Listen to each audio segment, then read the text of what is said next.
Struck him out. 2 balls and a strike to count on Taylor. Reyes fires, swinging a drive, deep left field. It's his way back. Look him up. Chris Taylor.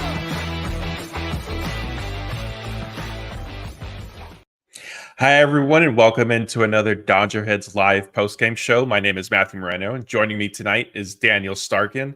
We see the chat has been going early. Obviously, an exciting win for the Dodgers. We want to thank everybody who's tuning in, whether you're on YouTube, Twitter, Facebook. Daniel, you and I have done a few of these now on Monday nights. We've kind of flip-flopped a little bit, doing pregame shows here and there. We were talking today. We said, hey, you know, Mookie's back. It's a Kershaw start. Let's wait until let's do a postgame show tonight. And I think we played our cards right. Yeah, absolutely. You know, a lot more fun to talk about, you know, the post-game stuff here than it would have been to talk about pregame, and Amed Rosario DFA would have been the hot subject, which we'll still get into later here, but it is nice to, you know, have you know, a fun game to talk about. Obviously, like you said, Mookie's back. He hits a homer, drives in another run. Clayton Kershaw picks up his, you know, first win of the season here and had his best overall outing. And here we are sitting on August 12th, and the Dodgers are tied for the best record in baseball. Like, who would have thunk it? Yeah. Like I said, thank you to everybody who's watching this live. And if you're listening after the fact on podcast, we appreciate that as well. If you are on YouTube, please be sure to hit the like button, subscribe to our channel, ring the notification bell, all that good stuff. Before we get into everything tonight, I do want to remind everybody about our sponsor, SoRare MLB. You've heard myself talking about them. You've heard Jeff. It's kind of like fantasy baseball and collecting cards. They give away different prizes, both that's been in the form of cash, game tickets. I know we had a few different winners we've selected over the past couple months. It's a really exciting game to play. It's free to sign up. There's a link in the description. Jeff has a Shohei Ohtani card, which is proving to be somewhat valuable, as you might imagine. Ohtani does a little bit of everything out there, even if he's not pitching. Mookie's back, so that's now, you know, a card. If you can get your hands on that one, you definitely want to do that. But again, a big thank you to SoRare MLB. Free to play. There's more information if you follow the link in the description of this video. All right, Daniel. So you mentioned it. Dodgers are tied for right now the best record in baseball. It's probably going to hold unless the Yankees put together a crazy comeback, which they are playing the White Sox, so never rule anything out. But yeah, you know, we're sitting here. You and I, Jeff, Blake, Scott, we've done different videos with either like each other, kind of mixing and matching. A lot of doom and gloom over the past, you know, week, maybe before the weekend, because the Dodgers had kind of been struggling. They lost the series to the Phillies. And now here we are, a handful of days later, first team in the National League to 70 wins, tied for the best record in baseball. Is a reason to be optimistic with the direction they're trending in, considering the injuries are going to be hopefully a non-issue now? Yeah, no, absolutely a reason to be optimistic. I mean, it definitely feels like we've gotten to the point where the Dodgers, you know, weathered the storm. Like, you know, we've talked about the injuries. They've had a lot of them. And I feel like sometimes, like, it's easy to forget, like, how many guys are out, like, just because there's games every day and you're chugging along. And no matter who's in the lineup, when you're the Dodgers, the expectation is to win. But obviously having key guys out will impact your ability to do that. And you know, there's other teams in the NL West that are playing great right now, which makes it feels like, you know, like the Dodgers are playing worse than they are probably. Like when the Padres and Diamondbacks are winning every single day pretty much. Like even though the Dodgers have been playing over 500 baseball, it doesn't necessarily feel like it. But now, you know, they got Mookie back, more guys coming back within the next week or so. So it really feels like they're ready to kind of hit their stride now. Obviously, we sit here pray for no more injuries at this point, but you know, it definitely feels like they're starting to get healthy at the right time here. Yeah, that's one thing that Jeff and I discussed a lot in our last live show together. Was look, I understand the NL West did become basically a race. You know, the Dodgers had a commanding lead and it was gone. Fine. Credit to the Padres and Diamondbacks for going on the hot stretches that they have. They've been playing well. That being said, like they still were looking up at the Dodgers in the standings. So, you know, it was almost like an imperfect storm for the Dodgers. Like you know, I think the injuries, I don't want to say finally caught up to them, but definitely got to a point where they couldn't weather the storm, as you said, as they kind of, you know, sort of are doing now at this point. And the NL West, you know, just became all of a sudden like the best, at least the top three teams became like the best division in baseball, like the blink of an eye. And so the perspective, I think, and I get it's easy to lose that, when fans can be emotional and they ride the highest of highs, the lowest of lows. But maintaining that perspective, I think, is important. And it's not necessarily making excuses for the Dodgers. Just look, like, when you're missing Mookie Betts, Freddie Freeman was out, obviously, to be with his family, understandably so. Max Muncy's injury, Yoshinobu Yamamoto's injury, uh, Bobby Miller hasn't, pitched well, and Walker Buehler hasn't really pitched well, and he's been on the injured list, and Tommy Edman hasn't played for the team yet. Amed Rosario, like the Kike Hernandez was struggling until he got glasses, which, Blake, we have that post-game interview up, and I think Blake and Scott discussed that change. So, yeah, I mean, I think seeing the Dodgers now, like, are they going to run away with the NL West? I won't necessarily say that, but I do think that it will definitely be more of a comfortable division lead here sooner rather than later. Yeah, I like, the more I've kind of thought about it, like, I would kind of compare it to like a basketball game where like the Dodgers jumped out to like a 25-point lead at halftime, but like, like the other team's got some sort of run coming, and it's just about weathering the storm. And like you said, credit to the Padres and D-backs. They made their run. They cut the deficit to single digits for a period there, but at the end of the day, they didn't get over the hump, at least yet, and they're not going to win every day forever. Like, they've been hot, but that's going to cool down at some point, and it's definitely looking like, with the Dodgers getting guys back, they're ready to go on another hot streak here. So it wouldn't surprise me at all if, like, 2 weeks from now, the division lead is back at 6 or 7 games or whatever the case may be, just because it's hard to sustain the level of play that the Padres and D-backs have lately. And I'm sure everyone else has been following along as well. Like, specifically with the Padres, like, they've been trailing like in the eighth or ninth inning, like, every game, and they've been coming back a lot, which, again, like, credit to them. They've been playing great, but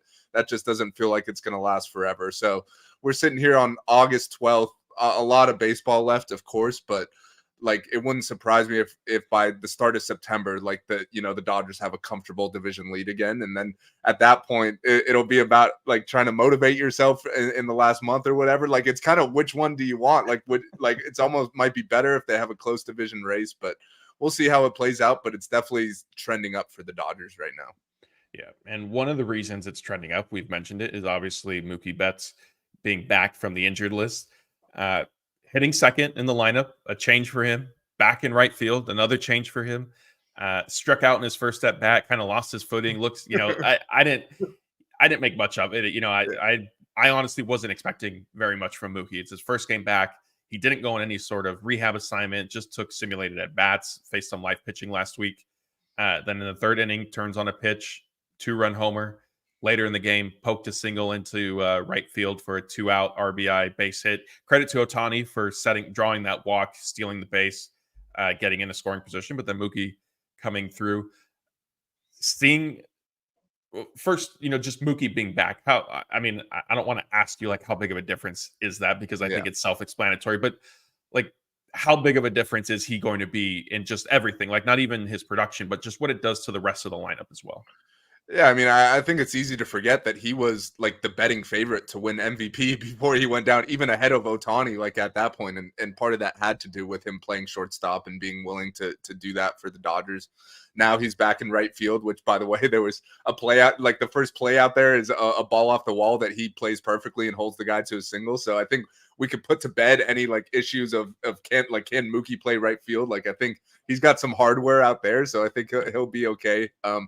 But as far as just getting him back, like, it just makes the rest of the lineup that much better. Like, everyone else, like, it's starting to look like the Dodgers lineup now when everyone else is slotted down a spot, and now you got Shohei, Mookie, Freddie. Like, that's 3 tough guys to get out, and pitchers are going to have to find a way to do that in big spots. So, it makes everyone better. Not only are they better at the top, but as you go down the lineup as well, like, it adds more length. So I did also I did like him kind of in that 2 spot, like you mentioned it, where Shohei gets on and steals a base, which is Shohei's not a prototypical leadoff guy, but that's kind of what you want out of your leadoff guy. And Shohei, I think he's like second in the league in stolen bases right now. And Mookie's been one of the best hitters in baseball with runners in scoring position this year. So if Shohei's getting on base and stealing or whatever, now Mookie could drive him in instead of, having to rely on the 8 or 9 hitters, getting on base when he's the leadoff guy. So The lineup as a whole looks better, and I know, more guys are coming back, so that'll only get even better, in the coming weeks. Yeah, and I think, speaking about the lineup, Will Smith was hitting 6 tonight.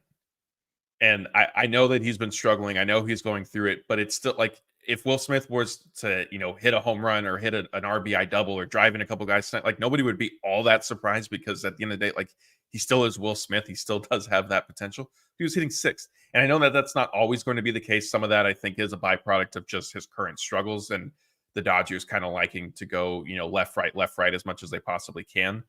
The other point with the lineup, and that was going to be my next question to you, is kind of your overall thoughts with it. I agree with you. I like Ohtani in leadoff spot. And for me, what makes the biggest difference, aside from my get off my lawn take of, yes, like try to go left, right, like break your hitters up as much as you can if it makes possible, is Ohtani the stolen base threat.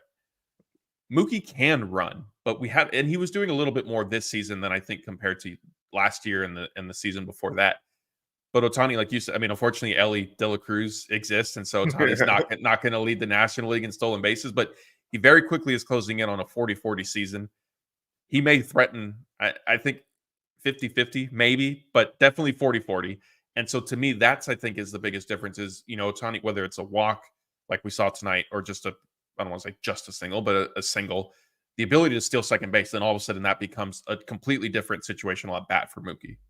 For sure, and that's that's prototypical baseball, like you said. Like you're a get off my lawn guy. You like to see that, but that makes sense. Like from an analytical perspective as well. Like Shohei's got the power. He's got he gets on base. He runs the base as well. So as crazy as it may have sounded early in the year, like this configuration is actually seeming to make the most sense. And then you're gonna get Muncy back there as well. And Tommy Edman might be batting 9th. So it's like now you're going to have a real 1 through 9 here with superstars at the top, like all-stars in the middle, and then guys contributing at the bottom, which is kind of what we all envisioned, just hasn't really been able to happen in a while now just because of all these injuries. Yeah, I agree. So before we move on to our next topic, we have our first super chat of the night. And I forgot to remind you guys as the show started, I do apologize. Daniel and I will answer questions at the end. But if you want us to get to something quickly right away or just a different topic, super chat is the way to go. And that's what Peyton Brown did. And he's wondering if the Dodgers maybe didn't realize that Nick's last name is Amed and not, I'm not going to be able to say these differently enough, but Amed Rosario. Daniel, we'll have to kind of table our thoughts a little bit. Peyton, so be patient with us just because we do have kind of an Amed Rosario segment planned that we're getting to. But just sort of quick thoughts on this decision. Yeah, I mean, I was surprised just like everyone else. I guess the surprising part is that he was kind of the first one to go because we know like they're going to have to make 3 moves. Muncy and Tommy Edman are both back basically a week from today, I think, when they start their homestand. So more moves are going to be coming, and Nick Ahmed could be one of those guys. So, I guess if they would have flipped it and Amed Rosario, it was the last guy, then it's like less surprising. Like for me, I mean, we'll get into this, but I still think Amed Rosario is better than some of the guys on the roster right now. But I guess it's a little less surprising when you realize that 3 moves are coming, and this is just one of the 3 moves. Yeah, definitely. Peyton, thank you for that super chat, and thank you for everybody in here. We do see the chat going again. We will answer questions at the end. If you want something, like I said, addressed right away, then we'll see your super chat if you put it in there, and we'll definitely get to it. Real quick before we kind of start discussing Kershaw, I want to recognize Michael Kopech. Another strong appearance for him, hit 101, 8th inning, setup man type role. Dave Roberts said it the other day that he's moving up. I forgot how he worded it exactly, but basically climbing the trust ladder in the bullpen. The Dodgers, did they do it again? Did they find another sort of, I don't want to say diamond in the rough because I think Kopech is a little bit of a different situation where he had a lot of the pedigree in the past and it just kind of struggled, but he was somebody who was struggling, and he figured it out a little bit kind of before the trade, and now he just seems to be fully rolling with the Dodgers. Yeah, I mean, it definitely looks like, they found that guy, which the Dodgers always seem to do. Like you said, like this isn't necessarily the under the radar type guy because Kopech does have that pedigree and, he's got the stuff. Like it's not like he just started throwing 101 when he got to the Dodgers. Like that's always been in him. It's mainly just been about like, can he command the ball? Just because the stuff is so electric that if he's throwing 101 at the top of the zone the way he has been, like that's just straight up unhittable. So it definitely looks like the Dodgers have another weapon for their bullpen, which is great to see, especially when you see a guy like Joe Kelly struggle, once again tonight. That's kind of become a theme lately. So if you could just kind of replace his, high leverage role with a guy like Michael Kopech, and of course they have, a lot of other guys they trust as well, and some guys coming back soon. So just having, another high leverage guy like that, and you could argue he's got the best, just pure stuff wise, he's got the best stuff on the whole staff. So definitely looking forward to seeing more of that. And who knows, like if he keeps this up for another month, he might be the closer, come October. Yeah, that would definitely be interesting. So sticking with pitching, but going backward a little bit, Clayton Kershaw, there was a report from Bob Nightingale that, the Dodgers, some people within the Dodgers organization may have been, had grown concerned with Kershaw. And it was basically stemming from his start against the Padres down in Petco Park, where he did struggle. And it was his first time in the regular season not having at least one strikeout. He committed an error. Like it wasn't great. And I think you balance that with understanding it was also only his second start back. Here we are, his third start back against the Phillies last week. I think, it was against the Phillies. Pitched well. Now tonight, fourth start of the season. Best one yet. 5 2/3 innings. He left with the game while the Brewers were still being shut out. You mentioned Joe Kelly came in. Unfortunately, couldn't preserve the shutout, then struggled to even get the third out in the inning. I know that there was a borderline pitch that maybe could have gone his way, but I mean, it wasn't egregious in my estimation. It did look more of a ball than a strike. But hey, still kind of a productive outing from Kershaw. Yeah, absolutely. Definitely his best one yet. And you're right. Like there definitely were a lot of people who were, quick to write him off after what was just his second start. And he only had a couple of rehab starts. So he's pretty much like until tonight, he was basically like in spring training, still building up. We're even still seeing him building up. Like I think he got to 80 something pitches tonight. That was the most he's thrown. But he definitely is getting better. And I think the key with him, kind of similar to Kopech, but for a different reason. The key with him is going to be his command, just because he doesn't have the elite stuff anymore, as we've seen for a few years now. Like he's, throwing 90, 91, 89 sometimes. And if you're leaving that in the middle of the plate, you're going to get hit. And you're definitely not going to miss bats, when that's the case. But, his command was on point tonight. He was hitting corners all night. And when you see that, like, I still think he's good enough to be an effective pitcher. So, we got to see a lot more from him. It's only been 4 starts, but it's definitely was an encouraging one tonight. And, the most important thing, obviously, is that he's been healthy so far. Like he's made his starts and come out of them feeling good. So you hope he could just kind of keep building off of that. Yeah, I think, as much as it has only been 4 starts, but and I know you're not like criticizing it or anything, but what's also another encouraging factor, I think, along with the health, 3 out of his 4 starts have been good. Yeah. The biggest knock has been he hasn't been able to provide length, but some of that is on the Dodgers, in my opinion, because we talked about it when he came back. Like I felt like they rushed him back. I thought he could have made one more start on his rehab assignment, stretch out a little bit, and then made his season debut. Obviously, with 1, the way injuries had kind of been mounting, and 2, just kind of inconsistent performances from the guys that were around. Like they were sort of in a situation where he needed to come back, I think, a little bit early. And so, that was something that Kershaw recognized after facing the Phillies. He said, yeah, there was some good from this one. One thing was the changeup. I'd have to look at. I didn't get a chance to really pay close enough attention to see how many he might have thrown tonight. But another factor that Kershaw said he wanted to improve on was providing more length. And he said, I am still sort of building up, but like I need to, get deeper into starts. And I thought tonight, 7 pitches in the first inning, ran into some trouble after that, found his way out of it. The Brewers helped him by trying to pull off that double steal. But then even later I think the 3rd and 4th innings, he was pretty efficient again. real quick, we do have a super chat, Todd. I know this came in a few minutes ago, so thank you for being patient. He wants to know, and I was going to ask you this, what we think about Kershaw getting pulled with 2 outs in the 6th inning. There had just been, was it a walk or a base hit, I think, that he gave up to put the Yeah, runner it on was one of the first? two.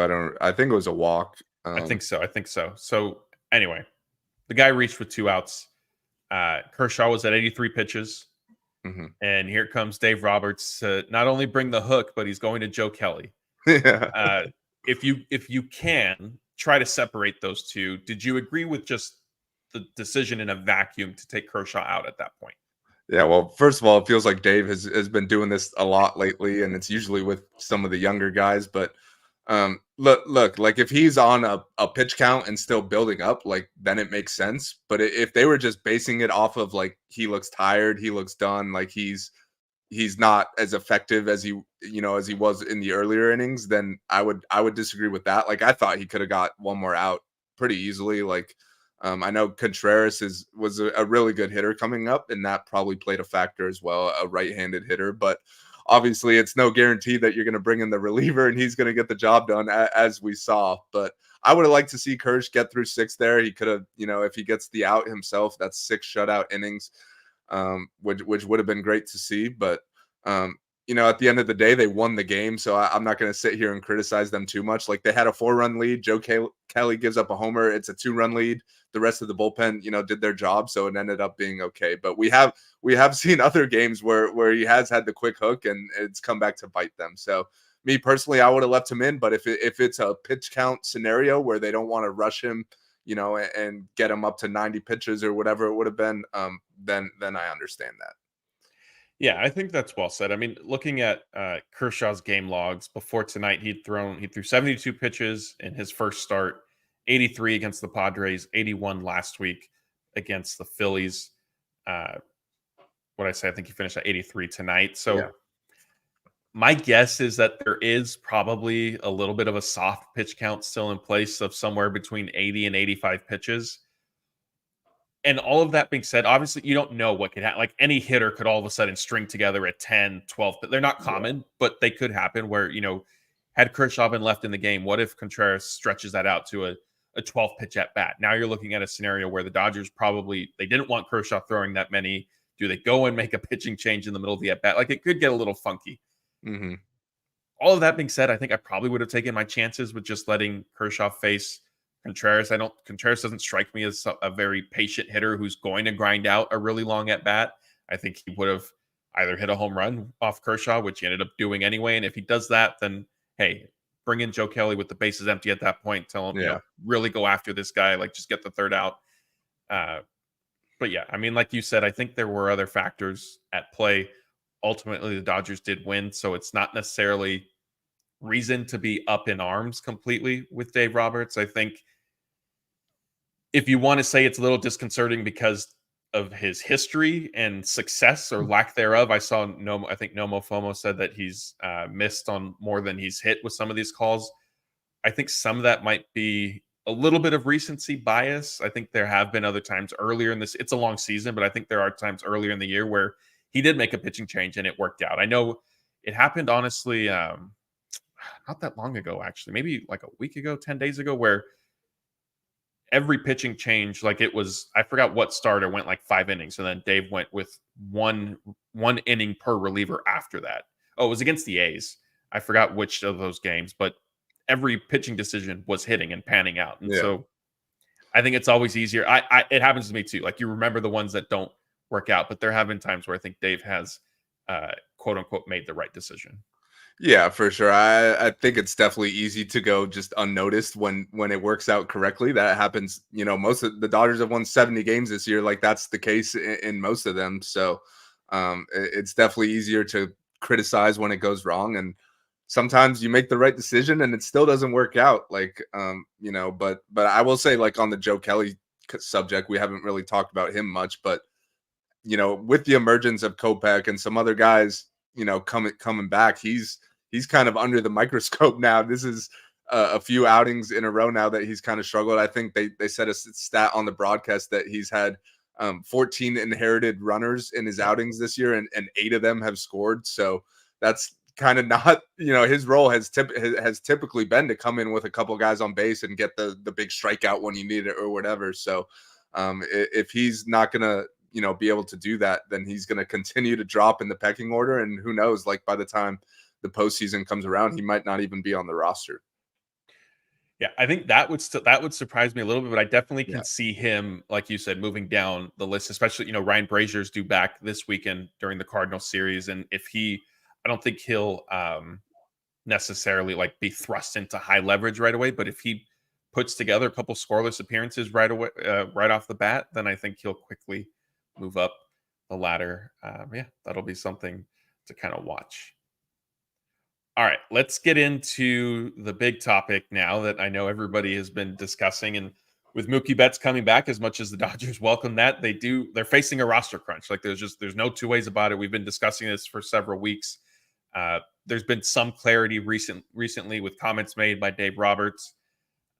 Going into today, knowing that Mookie was going to be back for the first game of the series against the Brewers, I expected that they would just option Andy Pages. Struggling in center field, Mookie's playing right field, Teoscar's in left field. Like there's not a clear spot for him. He was cooled off at the plate a little bit, and it was kind of an easy decision. Send him down to Oklahoma City, let him reset, kick the can down the road with some of these harder decisions that you're going to be facing. Not only do they not do that, but they decide to DFA Amed Rosario, who was back with the team for all of 2 weeks, basically a little less than that. Didn't really play anyway.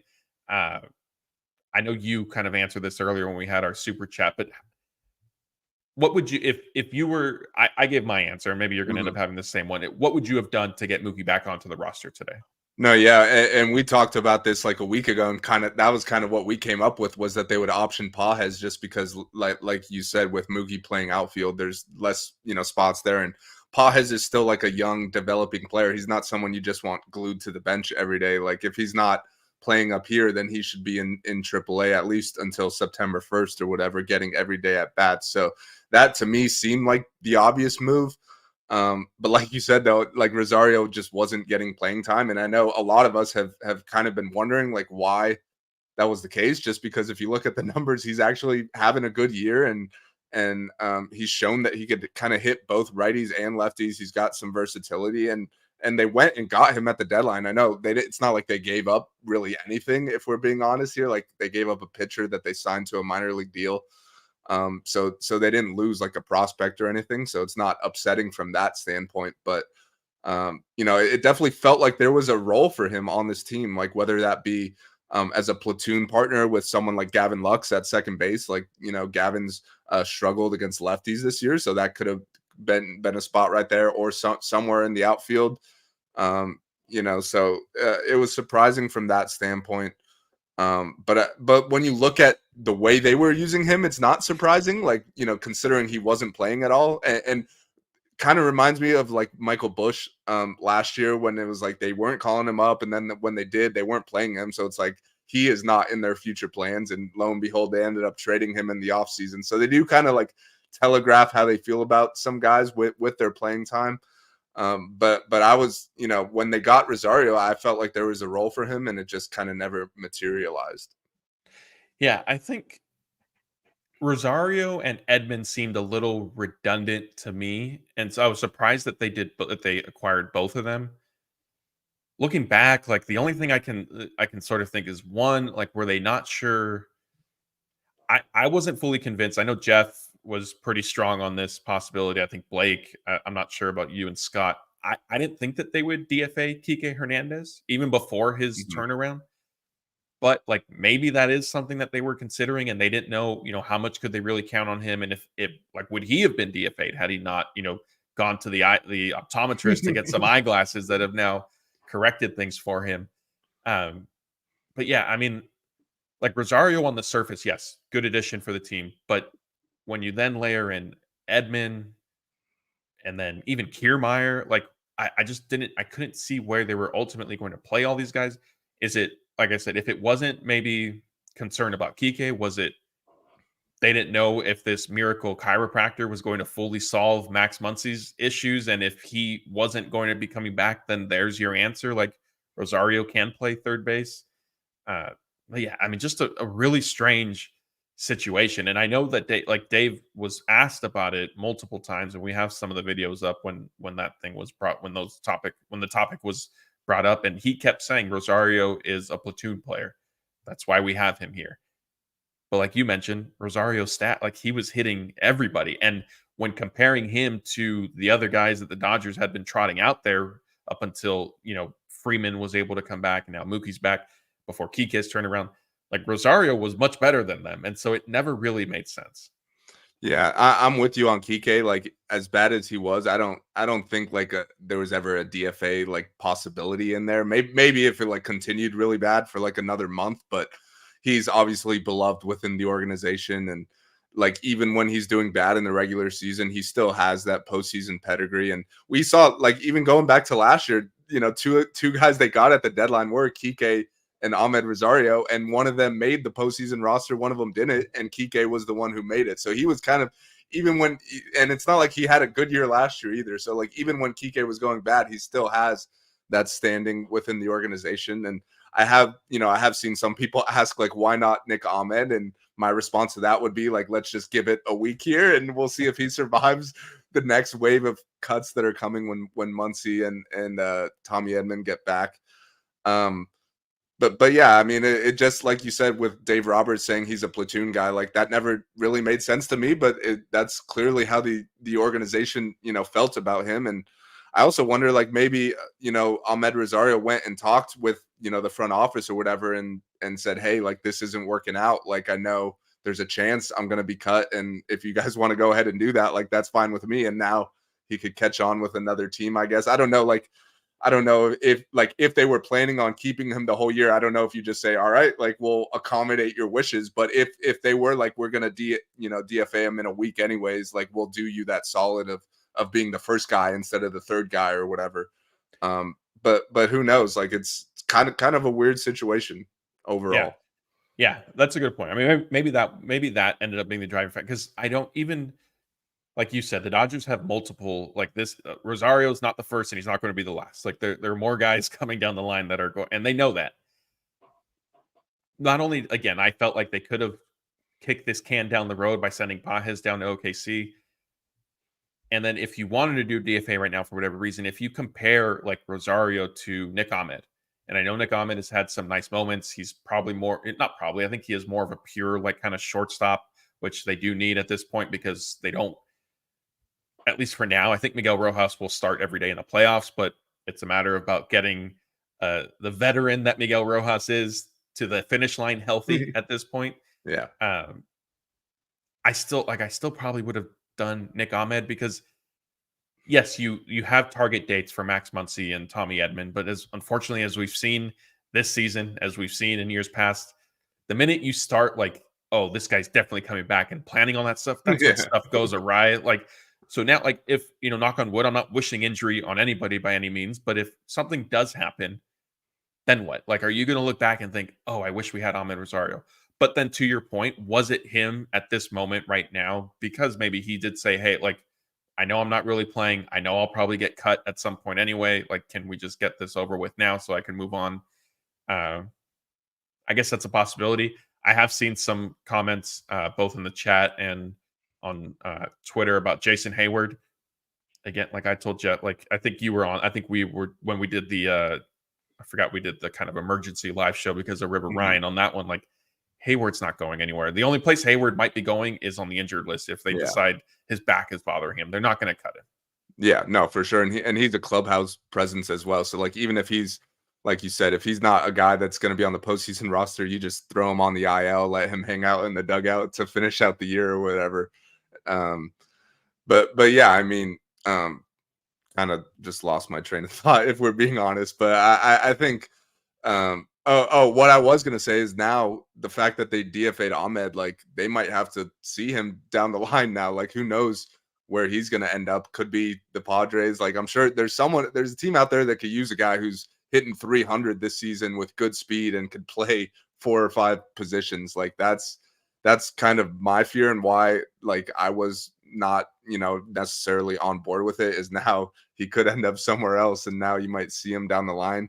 Whereas opposed to like if you DFA'd Nick Ahmed, I don't know if teams are lining up to sign him, and even if they are, like I don't think you necessarily mind that if you're the Dodgers. So it's just kind of a weird situation overall. Yeah. So sticking with your point, Hawaiian Kira has this super chat, which thank you for that. She says, what are the chances, she's talking about Amed Rosario, was picked up by a division rival? Feel like this decision could bite back. I have seen a lot of that concern expressed for multiple people, both like in the chat and when the announcement was made during the afternoon. It's valid, but I think what we're going to have to see is like with waiver claims, it's the inverse order. So the better record you have, the lower you are in terms of priorities. So the White Sox, I don't think that they will, but the White Sox like will have basically first pick type thing. Although we'd have to check the standings after that, I'm assuming they hung on for their big win against the Yankees. So I don't know if he necessarily makes it down to the Diamondbacks or Padres. I think some of that boils down to like, will a team that's not necessarily going anywhere even want to put in a waiver claim, or do they just let him kind of keep going down the line? I don't really have a feel for that. I don't know if you might feel strongly one way or the other, but I'm not overly concerned, at least right now, that he definitely makes it to like a postseason. I guess I would frame it as it's more likely that maybe he ends up with like a postseason contender more so than somebody specifically in the NL West. Yeah, and look, I might even stay in the NL West. Just kind of popped in my head, like he feels like a Giants player, like for sure, and their record is worse than the Padres and the Diamondbacks, so they would have first crack at him. So that wouldn't surprise me at all if Farhan puts in a claim there. They're still kind of in it, trying to get in it, I guess, and I feel like a guy who hits 300 with no power and could play multiple positions is just the perfect Giants player. Yeah, we'll have to see how that ends up unfolding. All right, let's get into some questions now. And as a reminder, if you could just start it with the word question in all caps, it makes it easier for Daniel and I to pick them out. It doesn't have to be about tonight's game. It could be about anything from the past weekend. Daniel, as we're waiting for them to kind of populate, I want to get your thoughts on the Dodgers putting together kind of a nice little celebration. It was good to see them recognize players from the past. I think Matt Kemp, obviously for you and I, like a little bit close. That's closer to our age as opposed to some of the others. The Dusty Baker one for me, like a little bit mixed feelings. Like I get that he, had great highlights with the Dodgers as a player, but also he was then the Astros manager. And not only that, but he told people to kind of get over it and we needed to move on and forgive them. And I just thought like, well, hey, like not necessarily, but anyway, just overall thoughts with Alumni Weekend. Yeah, no, I thought it was a great weekend. Like you said, they started off with Dusty Baker and then Walter O'Malley in the Ring of Honor and then Matt Kemp. So it was kind of all different generations of former Dodgers. Like you have some of the more recent guys, which there was a picture of Matt Kemp and Andre Ethier, which for all of us, I think that was great to see them two back together, and some of the other, older guys that were there as well, from the 80s and such. So thought it was a great weekend overall. I feel like was this kind of the first like one where they did it for like a whole weekend like that? Yeah, something like that. So last year they did Fernando Mania weekend, and that was like to retire his jersey, and so like he was the focal point of like an entire weekend stuff. But this was the first time, at least that I can remember, where it was like separate planned celebrations for different people each day. Yeah, so I liked it, and hopefully it kind of becomes a tradition, which I'm sure, like the way they're selling tickets for those games, I'm sure that they would love to bring it back. But just great seeing all those members of the Dodger family, and I like the blue blazers that they all got. I thought those were pretty cool too. That kind of reminds me of like golf with the green jacket and such. So kind of the Dodger fraternity, I guess you could call it. So yeah, fun weekend. Yeah, I think the only problem is they're running out of room on the Ring of Honor. Yeah, they're gonna have to figure something out if they keep adding people to that. All right, let's get to some questions here. Doxology says, "Do you think the Dodgers have enough bats outside the big three for the postseason?" I definitely think they do now. I mean, when if everyone gets healthy, you're looking at a lineup of Shohei, Mookie, Freddie, Teoscar, Muncy, Will Smith batting 6th, Gavin Lux 7th, probably Rojas 8th, and Tommy Edman 9th. Like you could argue that's maybe the deepest lineup in baseball, and that's not even accounting for the fact that you got 3 MVPs at the top of it. So I definitely think the lineup is really good once everyone gets healthy, and we kind of saw that tonight. Even just adding Mookie in there makes a difference. Yeah, definitely. I think the potential is certainly there. Whether guys live up to that, obviously, that, we'll have to see. Yeah. Hawaiian Cure, I think she's talking about me, and I think she's referencing alumni weekend that I should have had an at bat. I appreciate the confidence if this is about me. Might be Matt Kemp. Oh, that's right. I forgot. I'd give you an at bat though. My bad. I was gonna say I don't want it. Like when I was in Little League, like hitting was not my strong suit, so I would pass. But no, I did it. Yeah, I did it. Matt Kemp, when they announced that he was going to be signing, I don't know why I completely blanked on him. I apologize for that, everybody. So how self-centered of me. He joked, they said like they're re-signing him and he's not going to take an at bat. And it was at the time where the Dodgers, like they need, like the lineup was just struggling. And I thought, hey, like, why not? Like, just throw him out there. But I mean, Kemp said himself that he wouldn't, like me. The Mats are passing on the at bats, but thank you for the thought, Hawaiian Cure. And I think you tweeted it from the DB account on that night. Like Will Smith had a hit, and then Amed Rosario, RIP, had a hit as well. And it was like 16 and 27 doing it again in Dodger blue, which I guess now there's no more 27 again. Yeah. That one was Blake. So Blake deserves credit for that. But that was a good tweet by him. All right, let's move on. NS wants to know, what do you expect from Walker Buehler on Thursday? Not much, if I'm being honest. Like, I guess he had a good start in his last AAA start, but other than that, it wasn't a whole lot better down in this recent stint he had in the minor leagues. Like Buehler's always a guy that I'm gonna have some level of belief in just because he's a great competitor, but he's got to show it. Like he hasn't shown a whole lot this year, and obviously it's his first year coming back, so he's put in a rough situation where he's pitching for a new contract on a team that's trying to compete while he's also coming back from his second Tommy John surgery. So I do feel for him in that, and I'm hoping he does well, but I'm not expecting 6 or 7 shutout innings tomorrow or Thursday. But yeah, you never know. Like maybe he could figure something out and be in the mix down the stretch, but we'll see. Yeah, I agree. I mean, I think at this point it's just kind of hoping for the best with Buehler. Hopefully he's able to find some sort of feel, some sort of rhythm, and then I mean maybe he becomes.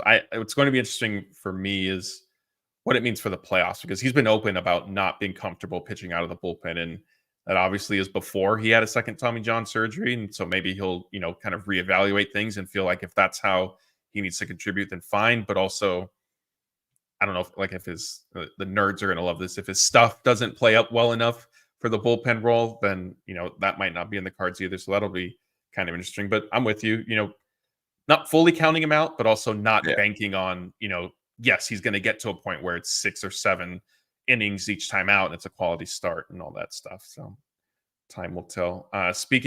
Sticking with pitching, Jedi Engineer says, do the Dodgers go for Max Fried in the offseason? I think, is he a local kid? Yes. Yeah, he is.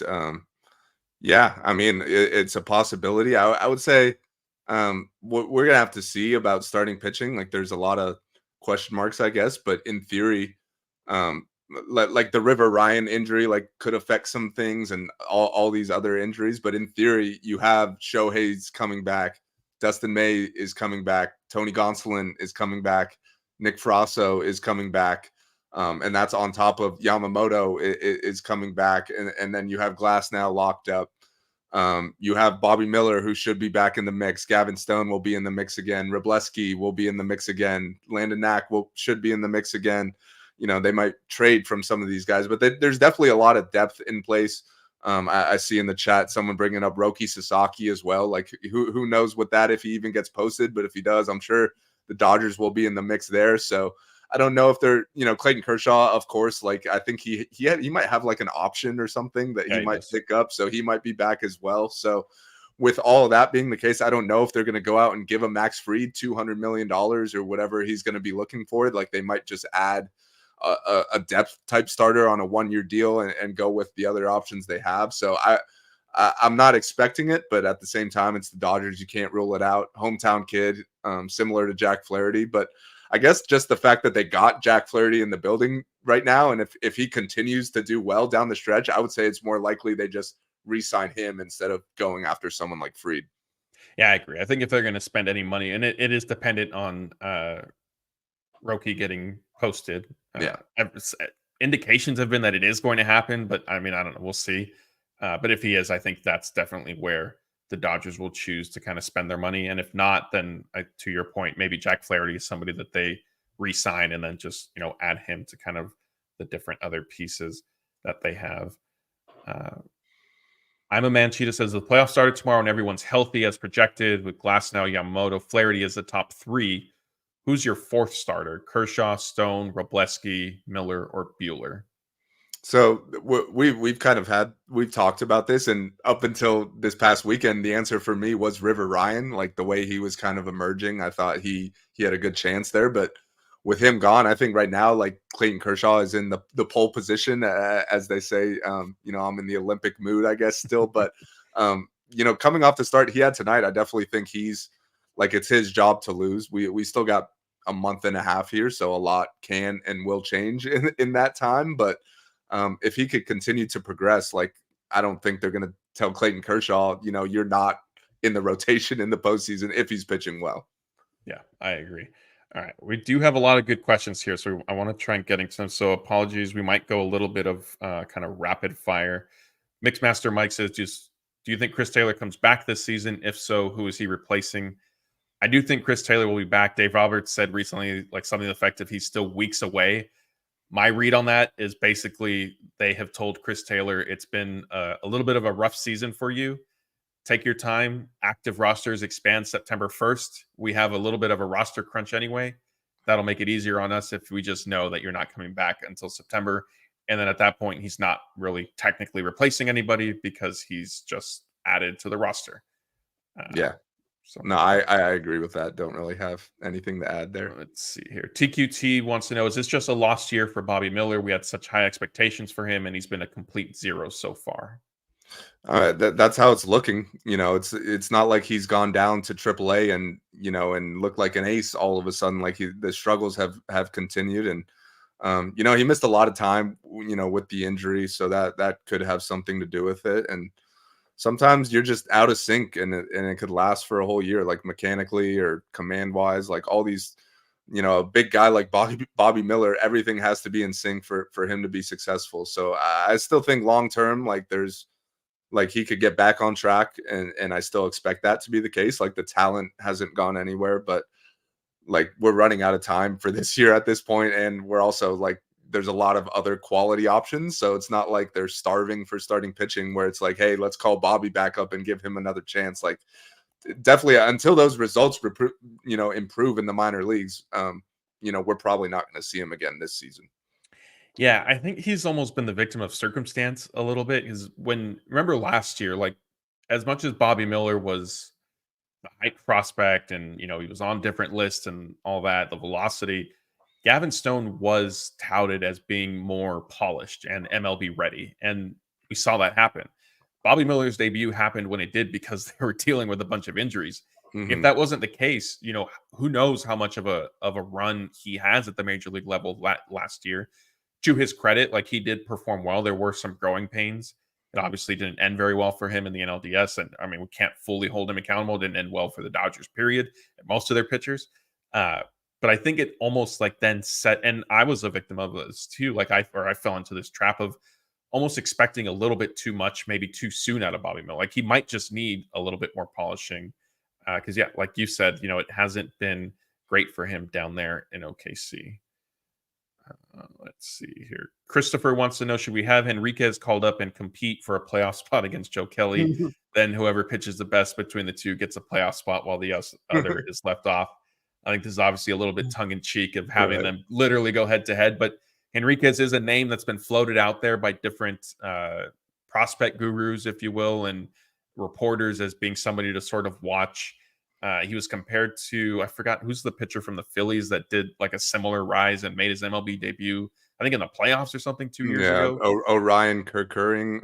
That's right. Yeah. Yeah. So, yeah. Go ahead. Go. no, go. I was just going to set you up. So go for it. I was just going to say, yeah, he definitely might be in the mix. Like he just got called up to AAA, so they're going to get a look at him there and see if, he could kind of continue his dominance. He's been striking out a ton of dudes. Obviously, the velocity is off the charts. So those are the type of guys who usually succeed in October. Like those, if you could have a bullpen full of a bunch of those guys, like you're probably going to be successful. So I'd say he's in the mix. It might take an injury or two just because of the fact that there's only so many roster spots to go around. And, if the guys that you trust keep pitching well, like they're not going to lose their jobs. But if a guy like Joe Kelly continues to struggle and it gets to the point where you don't see him as someone who's going to be on the playoff roster, like maybe he hits the IL and a guy like Henriquez gets called up, which I think I was watching, with Jeff and Future Dodgers when they did their show a couple weeks ago. I'm pretty sure Henriquez is a guy who will need to be added to the 40-man roster at the end of this season or else he's eligible for the Rule 5 draft. So he's going to have to be added to the 40-man anyways. So maybe they get a head start on that and take a look at him in September. Yeah. And that's what I think. The 40-man stuff is where I don't like it, complicates it for me, just especially because they have multiple guys who need to come back, who absolutely need to come back. Whereas Henriquez is, I don't want to say he's a luxury, but sort of is a luxury at this point. But yeah, I mean, I don't know. Maybe what'll be interesting is if maybe he doesn't even come up at all, during the regular season, is added to the 40-man roster and then makes his MLB debut in the playoffs. That would be, I think, if you get to that point, I could see it unfolding that way more so than, we're calling him up in, the middle of September, just because I don't know, the Dodgers might run short on guys that they could DFA or move to the 60. I know River Ryan is an option, but, you do have Max Muncy and Tommy Edman coming back, so you need spots for them. So it could get a little bit tricky. All right, here, we'll answer a few more. Alleluia one says, what part of the team are you still concerned / unsure about, if any? I would say I'm always concerned about the starting rotation just because, you're 1 or 2 injuries away from, I don't want to say it's as bad as the spot they'd be in last year, but that's what you want to avoid, going into a playoff series where you don't really trust any of your starters. So it's looking good right now. But injuries could happen at any time. So always concerned about the starting rotation, but obviously Kershaw looking good tonight is encouraging. Flaherty has looked good in his couple starts. Glass now was good the other night. So as long as those guys stay healthy, we're good, but that's always a big if. All right, Daniel, here's a chance for you to brag a little bit. Noisy Ninja 91 wants to know if there are any guys you used to be teammates with that are in the league right now. And I'll expand it. Anybody maybe you might have played against as well. Yeah, I was going to say, I definitely played against a ton of guys that are in the league right now. We were just talking about him. One of them, Max Fried, grew up playing against him and Flaherty, and Lucas Giolito played against all those guys in high school. I was on a travel team that was really good, though, in high school. One of the guys, Austin Hedges, was my catcher on that team. He's been kind of bouncing around the league, can't really hit it all, but he's great defensively. Matt Chapman was on that team as well. He played shortstop at the time. Now he's a third baseman. Trying to think who else. Dom Smith was on that team as well. He's a first baseman. Couldn't even tell you what team he's on right now, but I will say about him, back in the day, he was a two-way player, and he was throwing 94 off the mound as a lefty when he was 16 years old. So a lot of really talented, players in Southern California, obviously. I went to Burbank High School, so we weren't exactly a powerhouse by any means, but we played a lot of the good teams in the area. You turned them into a powerhouse. And hey, we won the league once when I was there, so I'll take it. You named all those guys who are playing, reach the major league level, but none of them are here doing the show with me, who people were saying deserved an at bat during alumni weekend. Facts. Who's the real winner in all this? Facts. Gabriel Fernandez wants to know, when is Yamamoto set to come back? It's still pretty open-ended. I mean, my guess would be like last week of August, beginning of September. He's going to throw a bullpen session on Tuesday. And then after that, he'll meet the Dodgers in St. Louis to face some batters. That'll be his first time kind of participating in a simulated game setting. Dave Roberts and the Dodgers haven't said, what would be the next step after that. So there's the potential of he goes right into a rehab assignment, or maybe he faces hitters for a second time and then a rehab assignment. But we're still looking at, at least 10-ish days until he's back up, kind of best case scenario. The good news is he's been able to cross different hurdles and keep advancing without any sort of setback. And so that's certainly encouraging. We do have a YouTube video up on our channel, so once we're done here, you can check it out. It is just him doing some long toss, but it was encouraging to see him doing that kind of after his most recent bullpen session. Okay, a couple more here. Here's another one for you, Daniel. Hawaiian Kira wants to know what you thought about the women's Olympic basketball game, gold medal. It was a close one. I mean, it was early in the morning, so I kind of woke up at halftime and they were down. And like, unlike the men where like you kind of expected competitive games, like I feel like the women have just dominated like everyone. So like when I woke up and turned on the TV and saw that they were down, it was a little confusing. But then they righted the ship and took care of business. And it doesn't matter how many you win by. Like all that's important is that they're coming home with gold. But it was kind of a scary ending because one of the girls on France, Gabby Williams, I think is her name. She like went up for a 3 at the buzzer and made it, but her foot was on the line, so it was only a 2, and they won by 1. So it was scary for a moment, but they came through. Yeah, it was crazy. And the Olympics were a lot of fun to watch. Obviously, I watched every men's USA basketball game. I tried the women. I felt like played at different times, so it wasn't always easy to catch them. But I was like you, like their game did start really early for us on the West Coast, so I think I might have been up like late second quarter, so I was a little bit ahead of you maybe. But yeah, I mean the men's gold medal game was a lot of fun. I know I can only imagine seeing Steph make all those shots made you think of me and all the times that we were playing in the gym. Forget about you taking batting practice. Like let's get on the hardwood. That's where you really do your damage. Definitely. All right, I think that'll do it for us tonight, unless we get a couple more questions here at the end. I see people, Daniel, you've sent people down a little bit of a rabbit hole talking about players from the area. Justin Turner is from Long Beach. Another one I forgot, Scott Barlow. He's a reliever. I played with him as well. We've talked about him before. But yeah, no, there's a ton of guys. I'm definitely forgetting like a bunch. I feel like I was kind of in the same spirit of the Olympics. I was thinking like if you put together a baseball team of all just SoCal guys, like could they compete against like any team like in the rest of the world? And I think the answer to me would be yes. Like I'd have to go through and put it all together. But you're looking at a rotation that has like Paul Skeens, Max Fried, Jack Flaherty, and the list goes on and on. Like that would be a really stacked team. And then you could put yourself in as either like maybe a swingman or a closer. I'll be the lefty specialist out of the bullpen. There you go. All right, here we'll answer a couple. Aaron wants to know if you played college baseball. I know you've discussed it. Yeah, I played 2 years at Chapman. It's a D3 school in Orange County. Had a lot of fun, and then it got to the time where you're not getting drafted. So I said, might as well start writing about baseball instead of playing it. Iris wants to know if you happened to play against Nolan Arenado at some point. He was a couple years older. I think he was 2 or 3 years older, so never played against him. But him and Matt Chapman went to the same high school, so there was like a year or two there where I think Nolan played short and Matt Chapman played third. So that's a pretty good left side of the infield there at the high school level, and that's also the same high school that Paul Skeens went to. So that's kind of like the California version of the Texas high school with Clayton Kershaw and Matthew Stafford and Scotty Scheffler. Gabriel Fernandez is telling me if I'm ever in Fresno or Clovis, he'll see me on the hardwood. Gabriel, meet me in Temecula.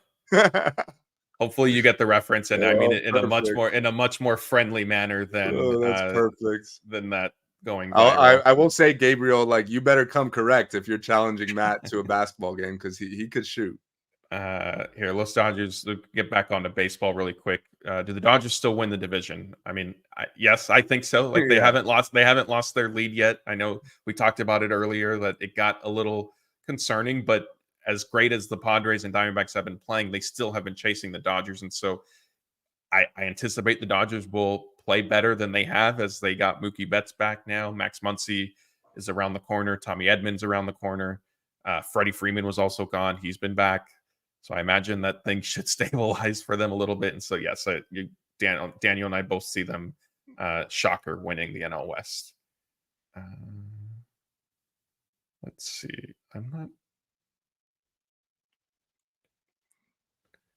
Aaron's asking me. No, I'm not from the Valley, Aaron. Sorry. One other thing I will say, another story that I remembered was I used to go to this like baseball training facility when I was like younger, and they had, cages and a gym and everything. And when I was maybe like 7th or 8th grade, I used to work out there at the same time as Giancarlo Stanton. He was a senior at the time. He went to Notre Dame in Sherman Oaks, and I must say, like, he was the same size like at that point. Like I just remember seeing him, and I was like, how is this guy in high school? Like, this looks like a father with like 3 kids, like in his 30s. So his name was Mike Stanton back then. He didn't go by Giancarlo, but yeah, he was another guy that I kind of marveled at when I was growing up. All right, here, a couple more because these were good. Rod wants to know if we have a theory on why Muncy missed so much time. I think one is that just oblique injuries, everybody says it, like they're very tricky. And, you can be feeling well, and then all of a sudden you do something and you kind of have a setback. And that seemed to be the issue with Muncy. There also was the problem of like just the pain, like not being able to figure out what was causing the pain. I'm not sure why it took so long, but he went to, or even how he ended up in that going down this path, but he went to a chiropractor and it has now been fixed. And so, just kind of have to take it for what it is and be not thankful, but kind of appreciate the fact that he is going to end up making his way back, because it was getting to the point for me where I was fully expecting him to be gone for the rest of the season. Agreed. Here, let's end on this one, Hawaiian Kier, because this is something I was going to ask you. Do you think it would be better for baseball to be played in the winter so that professionals can play without losing time in the season? This is, I'm assuming, in reference to the Olympics. I don't see Major League Baseball allowing players to play in the Olympics when it's here in LA. Unless I know one of the potential scenarios is like doing a tournament so that it's only like 5 or 6 days. I mean, I guess maybe, but I feel like Major League, like MLB, has kind of leaned into getting players to buy into the WBC and sort of partnering with that and really, elevating and putting a spotlight on that event, that I can't see them now kind of pivoting and saying, oh, also let's start caring about the Olympics. Yeah. And I also don't think it's as simple as just saying, hey, let's do this in the winter, just because like that's guys, off season, and they're not necessarily in game shape, especially when you're talking about pitchers. Like, they got to build up and get their arms in shape, especially if they're throwing like a starter's throwing 5 or 6 innings or whatever, which if you're competing for the Olympics, like you definitely want to be at your best. And just timing wise, it doesn't work out. Like, guys aren't going to build up and then have another month of their off season and then build up again. Like, that's kind of why spring training would make the most sense, but even that's not perfect. And obviously the Olympics aren't in the spring, so that point is moot in itself. So it's tricky. Like, there's no real solution here. Just like, I don't think teams necessarily would let their players do it if it's like a break during the All-Star break, just because if you're, a team that's fighting for a playoff spot, or if you got a playoff spot locked up, like, you don't want someone getting hurt playing in the Olympics or whatever. So unfortunately, there's just no real solution there. But maybe like they could still put together, like if they did like top prospects or something, allowed minor league guys to play, or top college players, like it could still be a really fun tournament, just not with the big names that we'd all love to see. Yeah, I agree. I think it's a little too complicated. And also, like, even for the WBC, like, remember, those players left spring training to do like their own sort of camp beforehand. So I imagine it would probably be somewhat similar with the Olympics. So it's not even just like okay, they're going to be gone for these 5 days to play in the tournament, or these 6 days to play in a potential tournament. So yeah, I think there are just way too many obstacles for it to really come to be. But hey, it isn't until 2028, so who knows? Maybe something will end up changing between now and then. Maybe they figure out a way to sort of get creative, because I will give Major League Baseball some credit. They take, I think, a lot of blame and a lot of jokes for being behind and stuff and not necessarily being forward thinking. But let's remember back in 2020, they were the first sport where it came out that they were thinking of putting together some sort of bubble to get their season up and going. And so they were at least, progressive and forward thinking in that sense. So maybe they'll figure out a way to do it. Rod is saying NBA lets their players play. It's different. One, it's the off season, so that automatically makes it easier. The WNBA is unique in the sense that they pause their season for 3 weeks or whatever. They also play fewer games, so that's not the NBA is not going to do something like that, even if they were in season. And I think also with NBA players, and I mean, it doesn't apply to WNBA because this is when they'd be playing games anyway, but guys play basketball throughout the summer a lot anyway as part of their off-season training. So it's not necessarily a huge difference in some sense. But yeah, I don't know. We'll see. Fun conversation. I know we appreciate everybody tuning in. I know we all got kind of wrapped up in Olympic fever a little bit. It's going to be even more exciting once it comes here to LA. But hey, for the meantime, we can focus on the Dodgers. Their nice little winning streak here. Mookie Betts is back. Clayton Kershaw is trending in the right direction. Shohei Ohtani continues to do what he's doing. And so do we. We want to thank everybody for joining this live show with us tonight. We're going to be back on tomorrow night, Tuesday. It'll be Jeff and Anthony. I think I'll then be on with Jeff Wednesday night, and then Scott and Blake on Thursdays. I know you guys have enjoyed getting to ask them a bunch of different questions. And then I think it's Jeff and Anthony again on Friday night, and we just kind of keep going for you guys. And we appreciate, like I said, everybody who's tuning in live. We had over 1,000 people tonight on Facebook, YouTube, and Twitter. Thank you. If you're listening on podcast, we are available on Spotify, Google, Apple, all that stuff. Once again, that's Daniel. I'm Matthew, and we'll see you next time.